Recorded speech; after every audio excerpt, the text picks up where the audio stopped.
My name is Olivia Reed. I'm 34 years old. I'm a woman, and this is my story.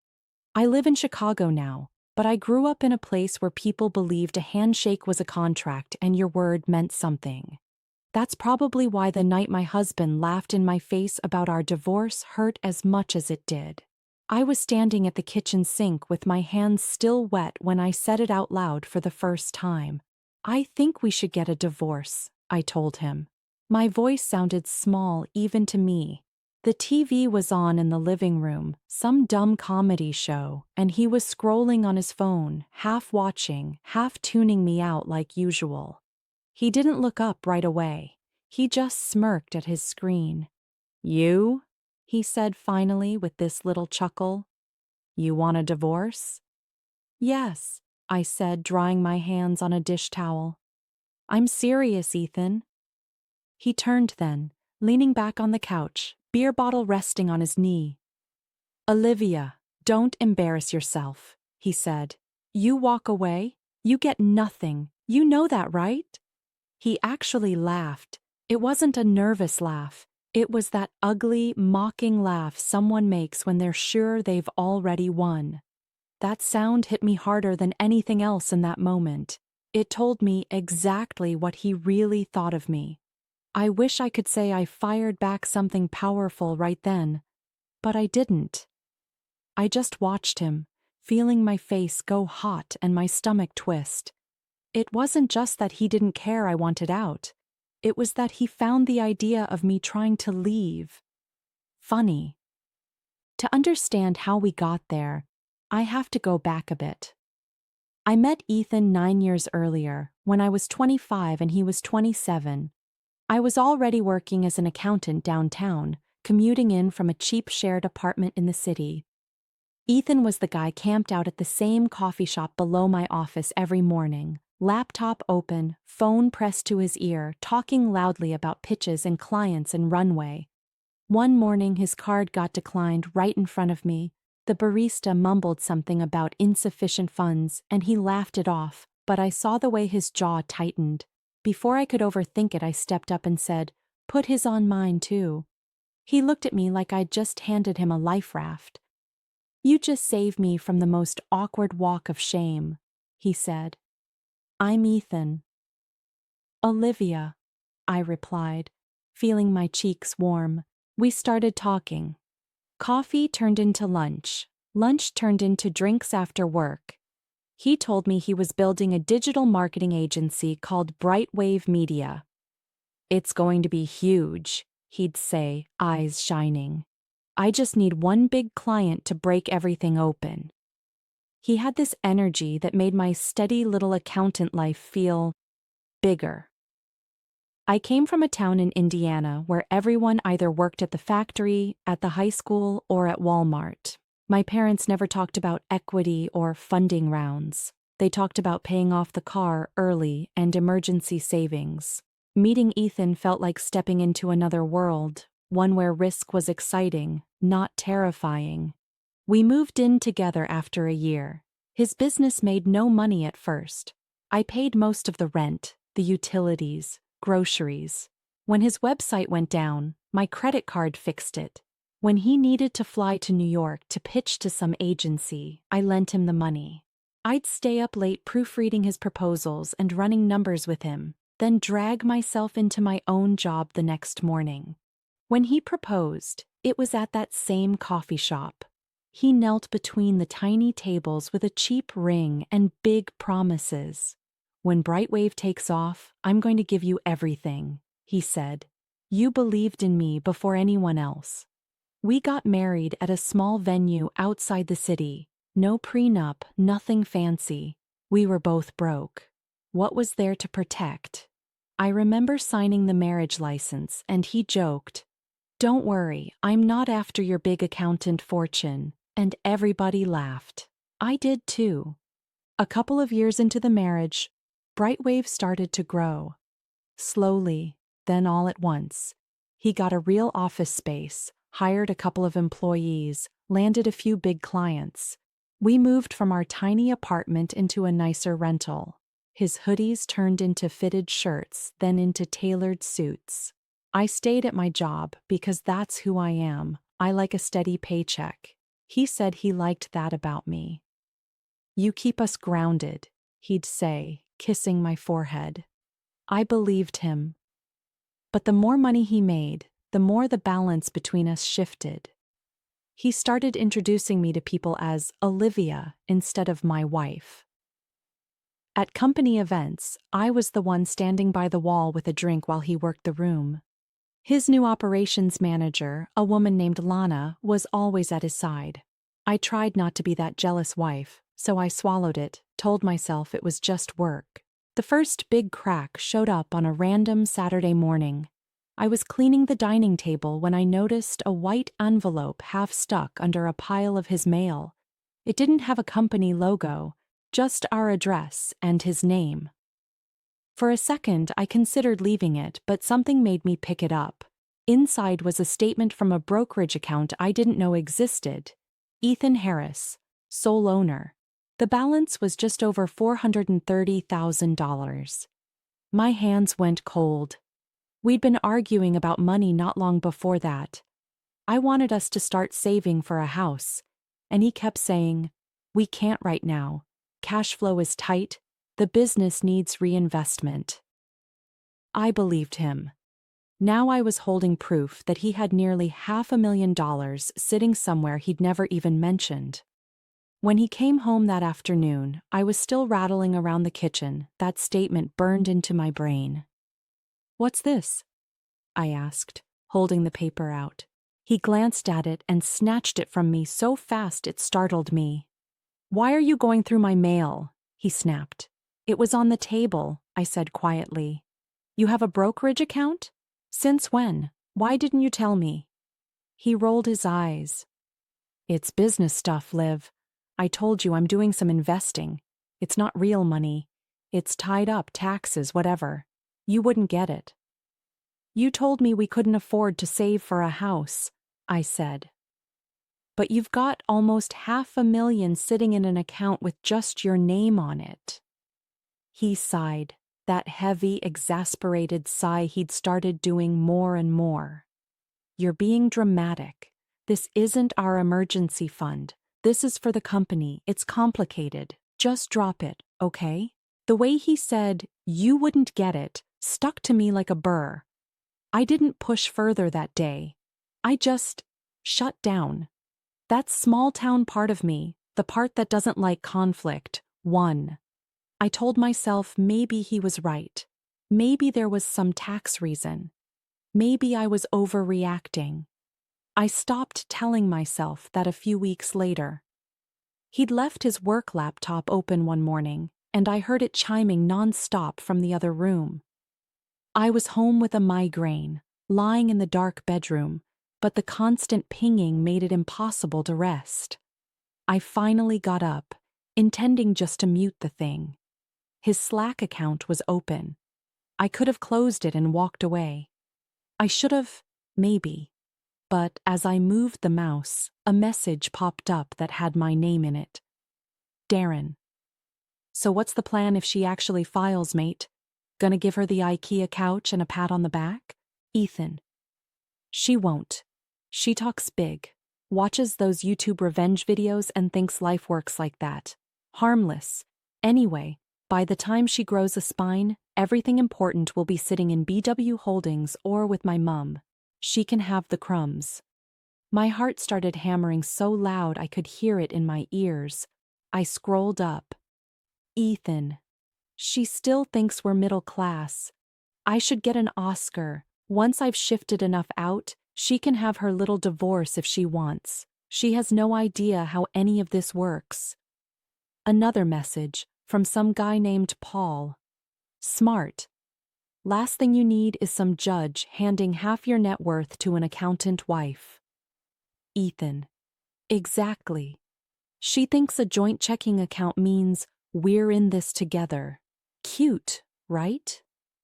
I remember the taste in my mouth went metallic, like I'd bitten my tongue. My migraine vanished. I sat there, in the dim light of the living room, and read my husband talking about me like I was stupid. Like I was a problem to be outsmarted. I didn't cry. Not right then. I went cold instead.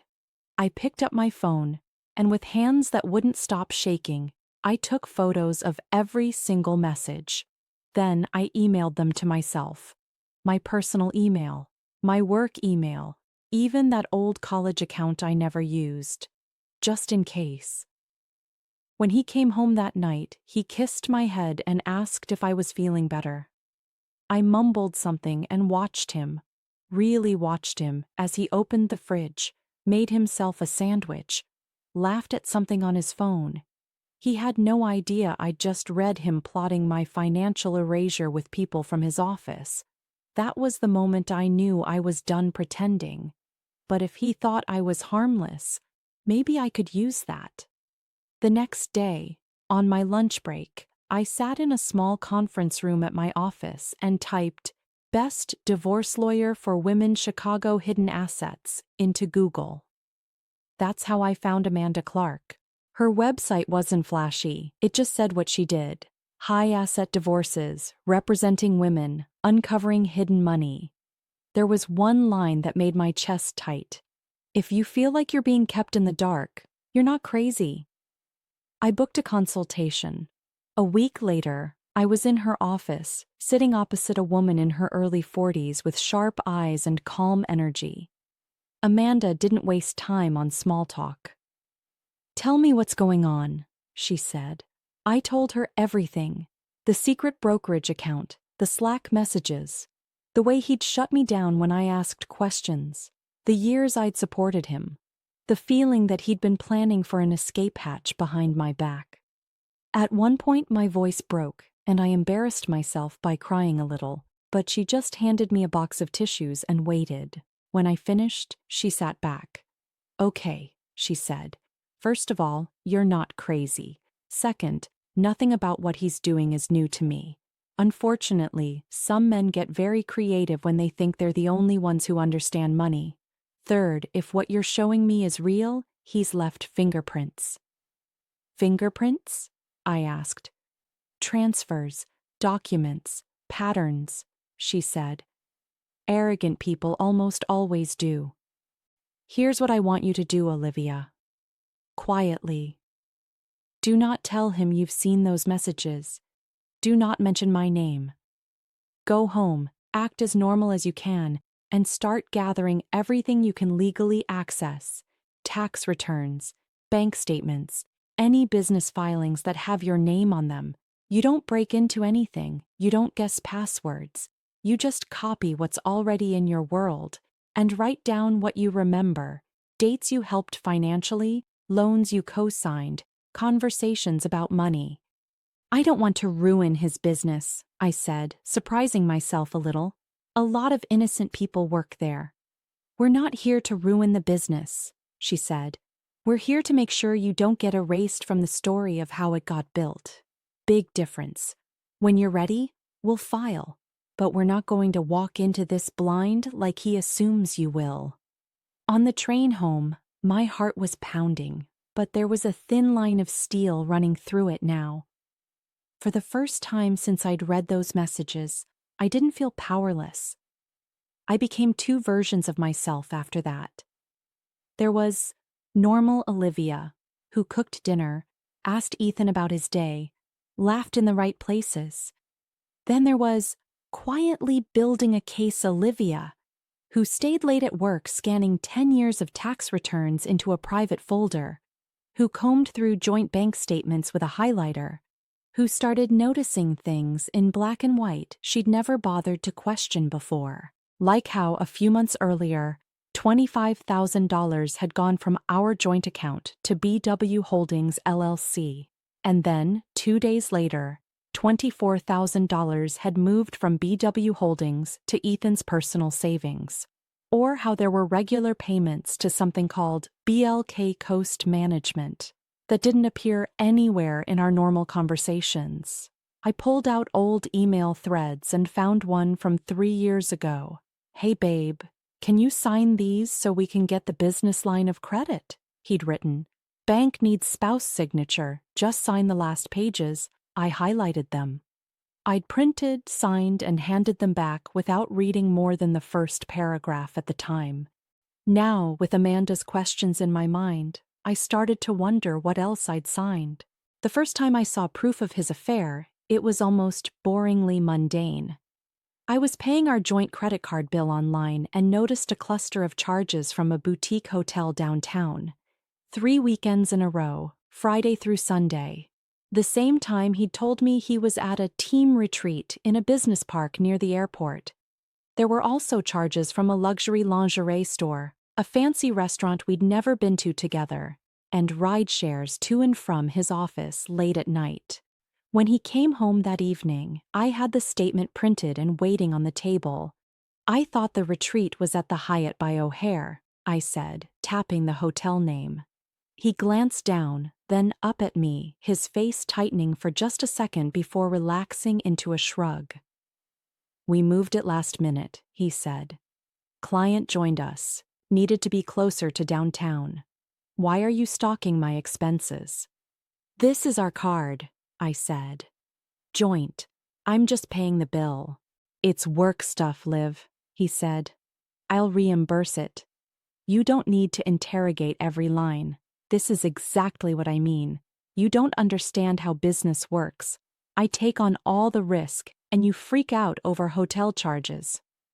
"Who are you with?" I asked. "Clients," he said, too fast. "Team. It's not a big deal."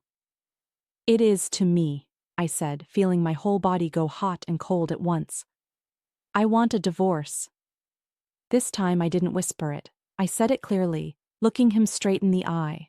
For a second he just stared, then he smiled, slow and patronizing. "You keep saying that," he said. "You have any idea what that actually looks like? You think some judge is going to hand you half my company because you paid a couple grocery bills back in the day?" "I've already spoken to a lawyer," I said quietly. That wiped the smile from his face. "You what?" "I've spoken to someone," I repeated. "I'm filing." He snorted. "You have no clue what you're doing. My lawyer is going to shut this down so fast. Just take what I offer you and stop trying to play in a game you don't understand." In that moment, the anger that had been simmering inside me for months finally fused with something else. Clarity. He really did think I was stupid. He'd seen me as useful when he needed me, then invisible once he didn't. My hurt started to harden into something sharp. Within a week, with Amanda's help, I filed the petition for divorce. We asked for full financial disclosure, including all business interests and any entities he had used to transfer money during the marriage. A process server handed him the papers at his office. I know how that went because one of his employees, Darren, the same Darren from those Slack messages, accidentally texted me instead of one of his buddies. "Wow, Liv, you really dropped the bomb at the office today. He's losing it," the text read. Then another immediately. "Shit, wrong person, sorry." That night, Ethan came home storming through the door. "You served me at work?" he shouted. "In front of my team?" "You were never home," I said. "I wanted to make sure you got them." "What do you want?" he demanded. "Seriously, what is it you think you're entitled to here?" "A fair share," I said, "of everything we built during this marriage, and the truth." He laughed again, but there was a crack in it now. "You keep saying we," he sneered. "You sat in an office doing spreadsheets while I killed myself to build a business. You are not a co-founder, Olivia. You're a spectator." "We'll see what the court thinks about that," I said quietly. He hired a big-name male attorney who specialized in protecting business owners in divorce. Their first move was to send over a financial disclosure that made me want to throw something. According to him, Brightwave was barely profitable. His personal income was unstable. The brokerage account I'd seen now showed a balance of approximately $95,000. The LLCs were inactive shells. He claimed our total marital estate was under $300,000. I slid the papers across Amanda's desk. This is a joke, right? It's a story, she said. Now we use discovery to demand the real numbers. We filed motions for detailed records, business bank accounts, personal accounts, tax returns, transaction histories for BW Holdings and BLK Coast, credit card statements, corporate books. Ethan's lawyer objected, called it a fishing expedition. The judge, an older woman with steel gray hair and a direct gaze, wasn't having it. If Mr. Harris has nothing to hide, she said in that first hearing, then full disclosure will only confirm that. Motion granted. 30 days. Ethan looked furious. I felt a small, grim satisfaction. The document dump that followed was overwhelming. Boxes of statements, spreadsheets, emails. Amanda brought in a forensic accountant, and I spent night after work going through page after page, highlighting, sticking notes, sending Amanda lists of questions. That's when we found the first twist that genuinely surprised me. In a folder of old tax returns was a Schedule K-1 form with my name on it. It showed I was a 10% partner in Brightwave Media, LLC. I stared at it, my brain taking a second to catch up. This can't be right, I said, handing it to Amanda. She read it, eyebrows rising. This is from the second year of the business, she said. Did you know you were listed as an owner? No, I said slowly. He always said the company was his. He made jokes about how I wasn't built for risk. He never once said I actually owned any part of it. Think back, she said. Did you sign anything around that time? Partnership agreement, bank forms, anything like that? I remembered that email about the bank needing my signature. The stack of papers I'd signed without reading every line because it was midnight and he was stressed, and I trusted him. My stomach turned. He used your credit and your name to get loans and structure his business, Amanda said. On paper, at least for tax purposes, you're a partner. That's a big deal. The second twist came from a phone call I didn't expect. One evening, my phone buzzed, and when I saw the name, I almost didn't pick up. It was his mother, Carol. Olivia? She said, sounding hesitant. I know this is awkward, but can I ask you something? Of course, I said carefully. Ethan had me sign some documents last year, she said. He said they were to reflect family loans I'd given him.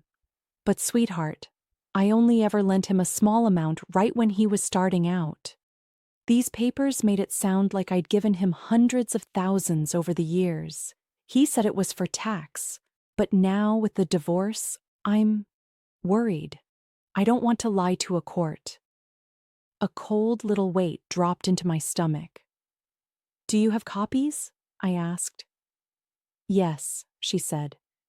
I didn't understand them, but I kept them. I'm old-fashioned that way. Would you be willing to talk to my lawyer? I asked. Just to explain what you told me? No one's asking you to take sides, just to tell the truth. She was quiet for a long moment. Then she said, He's my son. I love him, but I'm not comfortable being part of anything dishonest. Yes, I'll talk to her.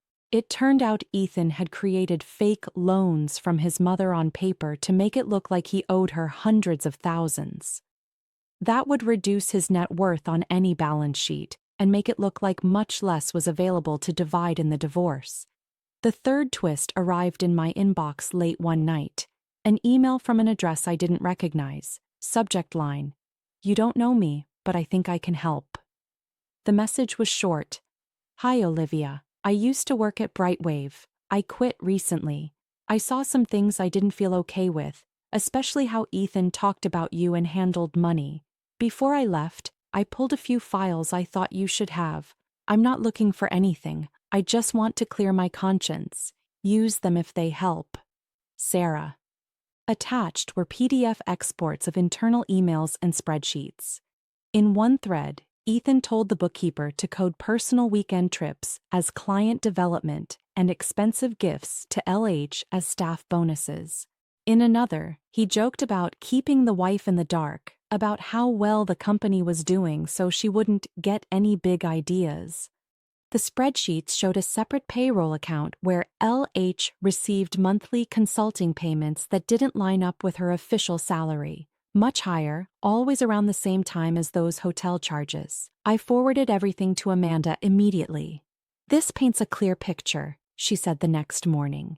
"He's been using marital and business funds to support an affair and hiding it in the books. Judges do not like that, especially when it's combined with everything else." Mediation was scheduled a few months later. The idea was to see if we could reach a settlement without going to trial. We sat in separate rooms at a law office with a mediator going back and forth. His first offer was insulting. I'd keep my car, some furniture, and a one-time payment that wouldn't even cover a year's rent in my neighborhood. He'd let me keep my own small retirement account. He'd walk away with the business, the investments, and no spousal support obligation. When the mediator slid the offer across the table, I actually laughed. Amanda gave me a look, but she was smiling a little too. "He's testing you," she said, "to see if you'll flinch." Our counter-offer was based on the real numbers, not his fiction. 50% of the marital estate, including a fair value for Brightwave, repayment of marital funds used for Lana and the affair, temporary spousal support, and a request that he contribute to my legal fees, given the evidence of his misconduct. When the mediator took that back, we heard raised voices through the wall. "She doesn't deserve half my company," Ethan shouted. "She wasn't there with me at 3 a.m. making calls, closing deals." I sat quietly, hands folded, staring at the table. I remembered countless nights I'd sat up with him while he practiced pitches, remembered writing checks from my account so his wouldn't bounce. But sure, I wasn't there. The mediator came back looking tired. "He says your demands are unrealistic," he told us. "He claims the company isn't worth what you think it is." Amanda slid a copy of the independent valuation our forensic accountant prepared across the table. "Give him this," she said, "and this copy of the Slack messages, and this summary of the transfers through BW Holdings, and remind him that if we go to trial, these will all be exhibits on the public record. We didn't settle that day, or the next." Ethan refused to budge on the business valuation and flat out denied misusing funds, affair or not. The mediator eventually shrugged and said, "Looks like we're going to court." As I walked out of the building, Ethan happened to come out of the other conference room at the same moment. We ended up facing each other in the hallway.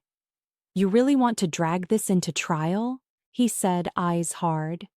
"You want our whole lives laid out in a courtroom? You're going to tank my reputation over this." "You did that all by yourself," I said. All I did was stop looking away. Trial came in January. Almost a year since I'd first opened that brokerage statement. By then, I'd moved out into a small one-bedroom apartment I could afford on my salary. It wasn't glamorous, but it was mine. No one could shove me out of it with a smirk. The courtroom was colder than I expected, not temperature-wise, emotionally. Everything was quiet, formal, controlled.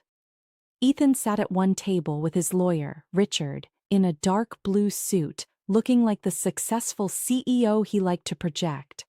I sat at the other with Amanda, clutching a pen so hard my fingers hurt. The judge opened by listing the issues: division of assets, spousal support, attorney's fees, and the question of whether either party engaged in financial misconduct. I went first. Amanda walked me through my story, supporting him in the early years, using my savings, signing forms I didn't fully understand because he said they were for the bank. She had me explain how I found the brokerage account, what I'd read in those Slack messages, and how he'd reacted when I asked about the hotel charges. She entered the Slack printouts into evidence, the brokerage statements, the K-1 with my name on it, the fake loan documents to his mother, the internal emails Sarah had sent, all properly authenticated. When it was Richard's turn to cross-examine me, he tried to make me sound like a bitter, greedy ex. "Mrs. Reed," he began, "you admit that you never worked at Brightwave, correct?" "I never had an official role there, no," I said. "I had my own full-time job." "And you admit that you don't have any formal training in business valuation," he pressed.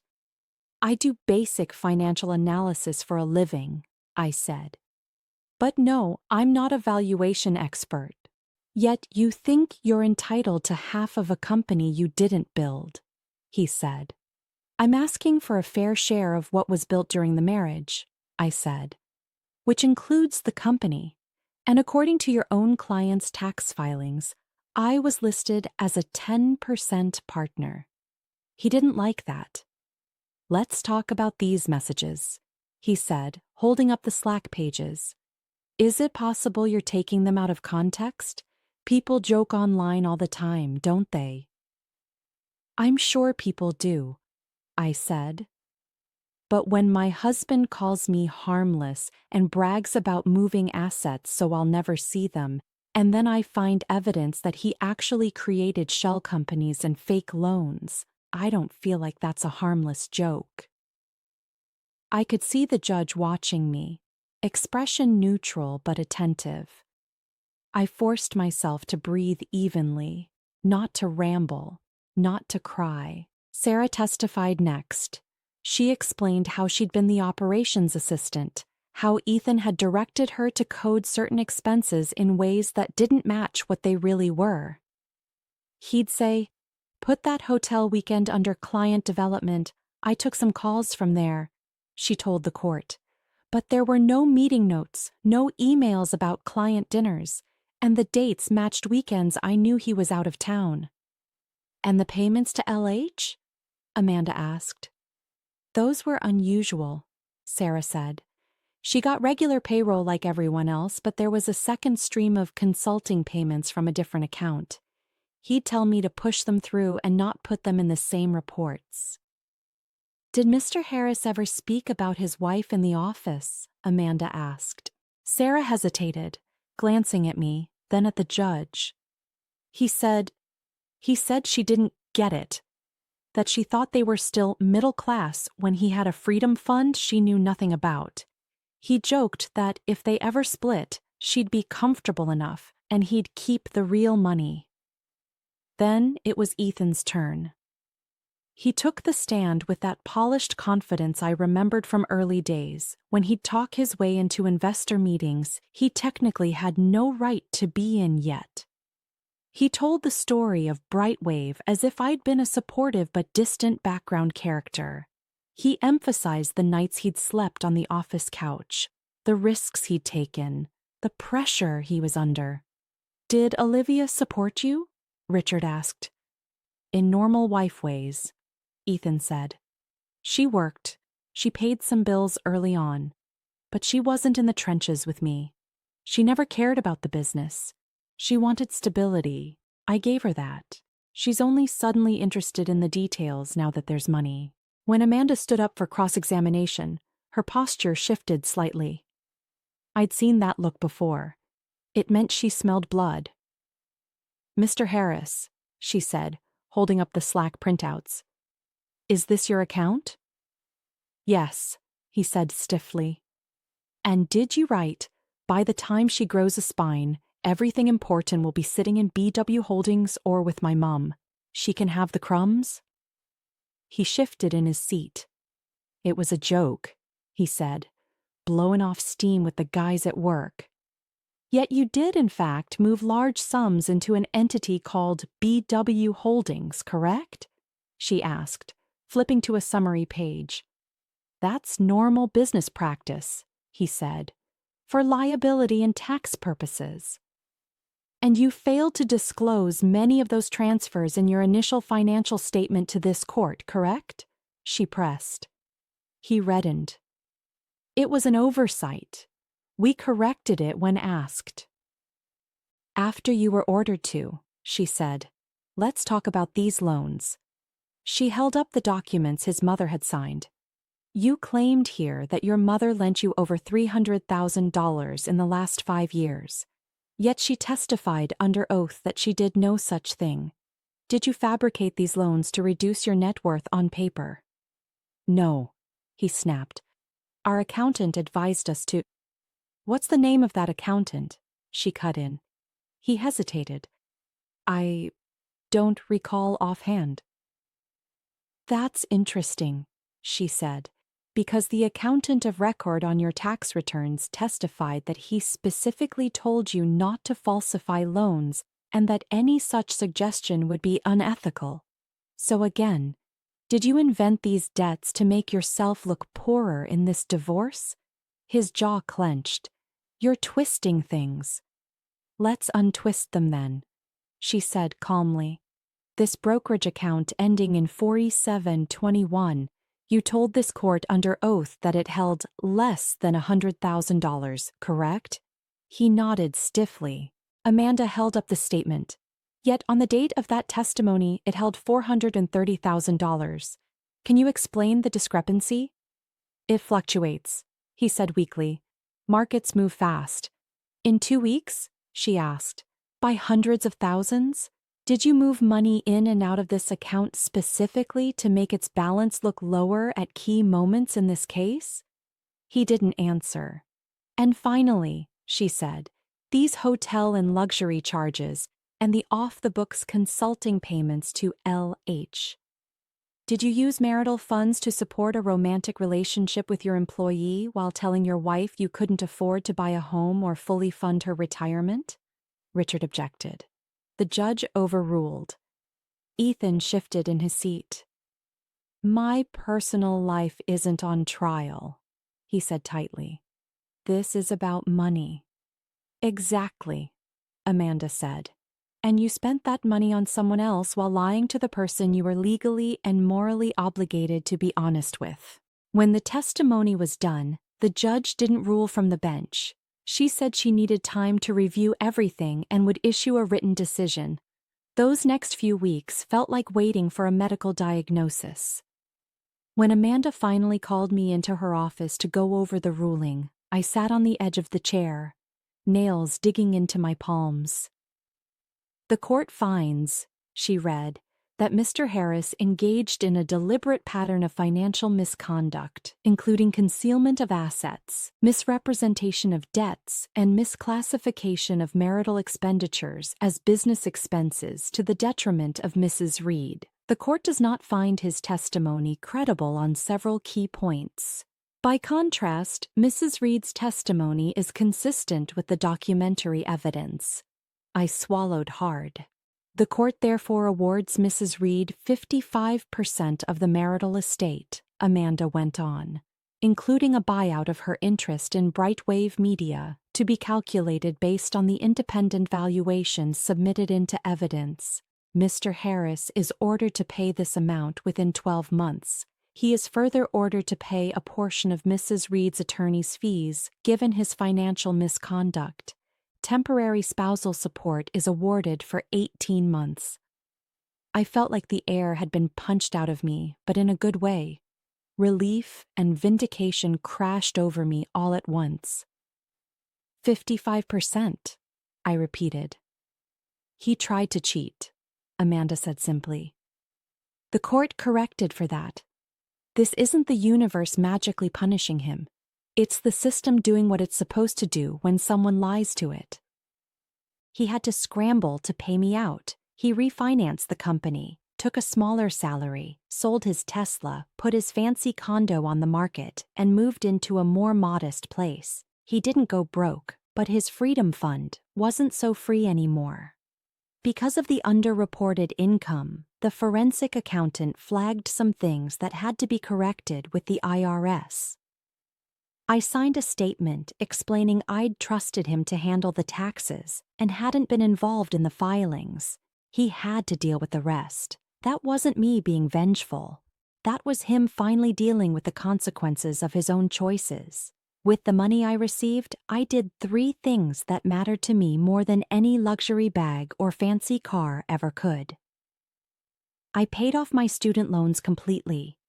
Watching that balance drop to 0 felt like stepping out of a shadow I'd been living in since my early 20s. I bought a small condo in a quiet neighborhood. It wasn't breathtaking, but it had big windows and a little balcony where I could drink coffee in the morning. When I held the keys in my hand and saw the deed with only my name on it, I cried in my car for a solid 10 minutes, and I sat down with a financial advisor, one I chose, one who treated me like the client, not the accessory, and opened my own investment accounts. We went over everything. I asked questions I used to be embarrassed to ask.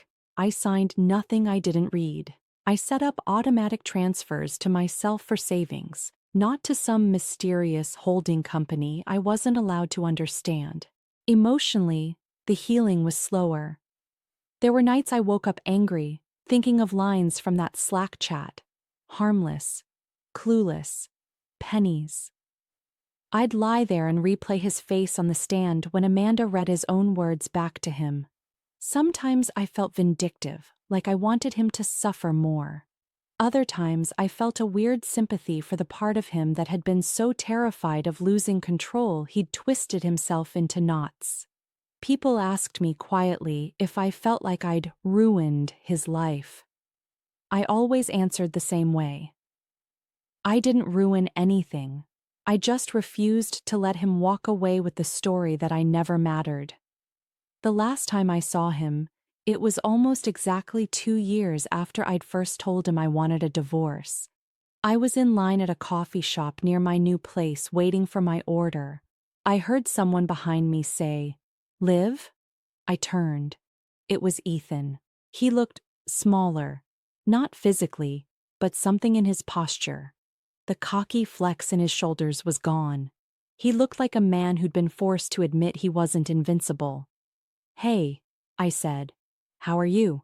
he asked. "I'm good," I said, and I meant it. My hair still frizzed in the humidity, my job was still stressful sometimes, my condo occasionally had plumbing issues, but I was good. "You?" He gave a half shrug. "Busy. Things are different." We stood there in awkward silence for a moment, the hiss of the espresso machine filling the space between us. "You really surprised me," he said finally. "In court, with all that.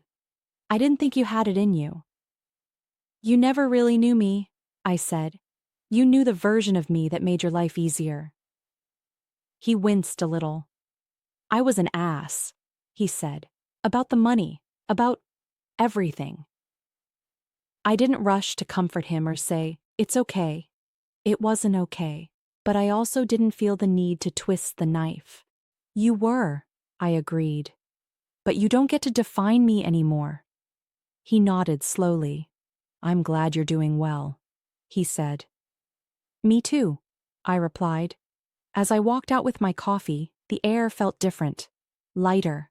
There was no huge, dramatic moment, no grand apology that fixed everything. There was just reality. He'd tried to mock and manipulate his way through our divorce, and the truth had quietly, steadily caught up to him. My revenge didn't look like a movie. I didn't burn his clothes or smash his car or post some viral call-out online. My revenge was boring on the surface. Spreadsheets, court transcripts, calmly answered questions under oath.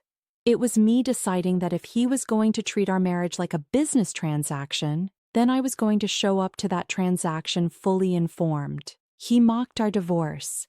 He laughed at the idea that I could ever stand up for myself.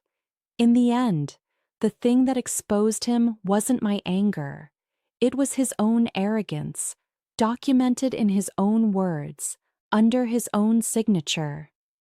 I walked into that marriage believing we were partners. I walked out of that courtroom knowing I'd been my own best asset all along, and that knowledge, that quiet, solid sense that I refused to be written off as harmless, was the most satisfying revenge I could have asked for.